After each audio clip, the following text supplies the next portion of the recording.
Om Swastiastu. Halo teman-teman, perkenalkan saya Iko Wian di sana. Saya bersekolah di SD Negeri 5 Subagan. Kali ini saya akan membawakan suatu cerita yang berasal dari daerah Bali yang berjudul Jayaprana dan Layon Sari. Dengarkan baik-baik ya teman-teman. Pada zaman dahulu kala di Bali berdirilah kerajaan Kali Anget.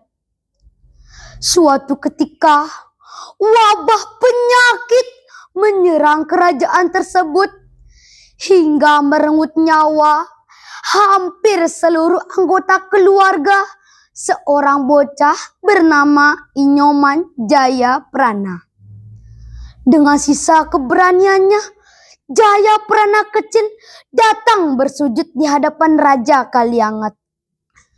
Ampun Gusti Prabu, ayah, ibu, dan saudara hamba telah tiada. Hamba sebatang kara, izinkan hamba mengabdi dan menghamba di istana ini agar hamba tetap bisa menyambung hidup. Isak Jayaprana, sang raja yang hatinya sedang lembut karena duka melihat rakyatnya banyak yang gugur, merasa iba. Ia mengangkat dagu bocah tersebut dan berkata, "Jangan menangis lagi Jayaprana. Mulai hari ini engkau adalah abdi kesayanganku. Aku akan mengasuhmu seperti anakku sendiri." Tahun pun berganti. Jayaprana tumbuh menjadi pemuda yang sangat gagah dan rupawan. Suatu pagi, sang raja memanggilnya ke balairung. "Jayaprana, lihatlah dayang-dayang di istana ini. Mereka semua memuja ketampananmu. Pilihlah salah satu untuk kau jadikan istri," ucap raja dengan sambil tersenyum. Jayaprana menunduk dengan rendah hati. "Mohon maaf yang sebesar-besarnya Gusti Prabu. Hamba merasa masih terlalu kekanak-kanakan untuk menjalin asmara. Lagi pula hamba ingin mencari istri yang benar-benar hamba cintai dengan tulus." "Aku mengerti, namun seorang pemuda butuh pendamping. Pergilah keluar istana, carilah istri yang benar-benar engkau cintai dengan tulus, lalu laporkan padaku." Jayaprana berjalan-jalan ke pasar. Di sana matanya terpaku pada seorang gadis penjual bunga, putri dari Jeroben Desa, Banjar Sekar yang bernama Nikomang Layon Sari. Jayaprana bergegas kembali ke istana dan melapor ke hadapan raja. "Gusti Prabu, hamba telah menemukannya. Seorang gadis penjual bunga bernama Nikomang Layon Sari," lapor Jayaprana dengan wajah berseri-seri. Sang raja segera memerintahkan untuk menyelenggarakan pesta yang meriah pernikahan Jayaprana dan Layon Sari pada Selasa Legi Wuku Kuningan. Namun saat hari pernikahan tiba, petaka dimulai. Ketika Jayaprana membawa Layon Sari untuk menyembah sang raja, jantung sang raja berdegup dengan kencang. Ia terpesona melihat kecantikan Layon Sari yang luar biasa. "Duhai Dewata, bagaimana mungkin ada wanita secantik ini? Aku sang raja saja tidak memiliki istri yang secantik dia." Batin sang raja iri. Niat jahat pun muncul. Ketika pengantin baru itu pamit pulang, sang raja memanggil Patih Saunggaling. "Patih, aku menginginkan Layon Sari. Jayaprana harus disingkirkan secara diam-diam.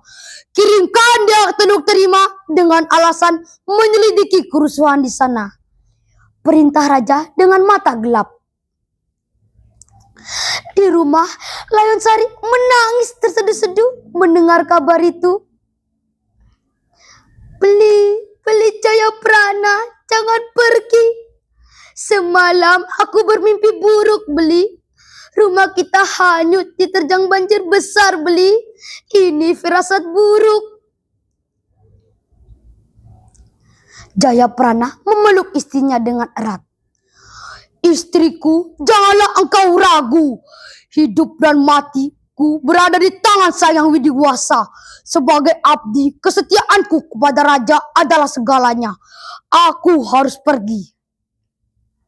Di perjalanan, firasat buruk Jayaprana semakin kuat. Tiba-tiba Patih Saunggaling menghentikan langkahnya dan menghunuskan senjatanya.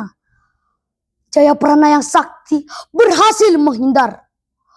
Patih, apa-apa ini? Mengapa kau menyerangku? Tanya Jayaprana terkejut. Patih Saunggaling menyerahkan sepojok surat dengan tangan bergetar.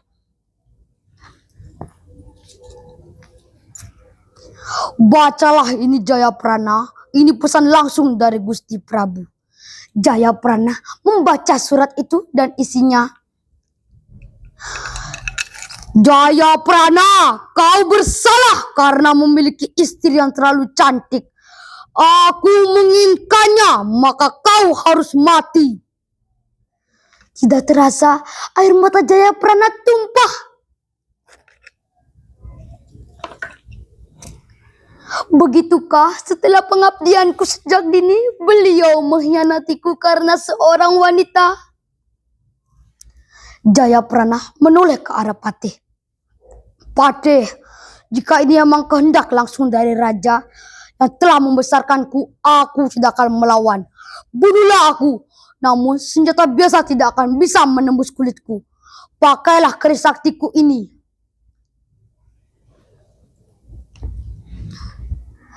Patih Saunggaling mengambil keris dari tangan Jayaprana dan langsung menghunuskan ke dada Jayaprana.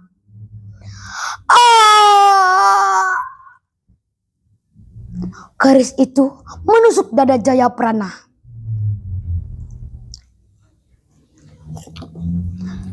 Darah menyumur, aroma harum tercium. Alam pun berduka dengan gempa bumi singkat. Macan putih tiba-tiba muncul dan langsung menerkam Patih Saunggaling hingga tewas di tempat. Sang raja yang mendengar kematian Jayaprana segera mendatangi Layon Sari. Layon Sari, suamimu sudah gugur. Janganlah engkau bersedih. Jadilah permaisuriku yang paling setia. Rayu raja dengan mencoba menyentuh tangan Layon Sari. Layon Sari menepis tangan raja dengan kemarahan luar biasa. Gusti Prabu adalah orang yang kejam. Aku tidak sudi menjadi pembunuh suamiku sendiri. Kau tidak punya pilihan, suruh raja dengan menarik paksa tangan Layon Sari. Dalam sekejap, Layon Sari menarik keris dari pinggang raja dan berkata dengan lantang. Lebih baik aku mati menyusul beli Jayaprana daripada hidup dengan noda.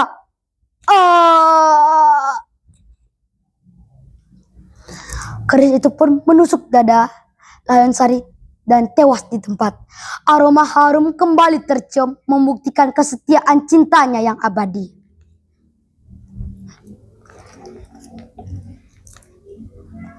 Sang raja yang melihat kematian Layon Sari mendadak kehilangan akal sehatnya. Tidak, semuanya hilang, semuanya mati, teriaknya gila. Ia menghunuskan senjatanya secara membabi buta, membunuh siapapun yang berada di sekitarnya. Dan terakhir, dia menghunuskan senjata itu kembali ke dadanya sendiri. Dan dia tewas di tempat. Rakyat yang berduka membawa jasad Layon Sari dan memakamkannya di samping Jayaprana di Teluk Terima.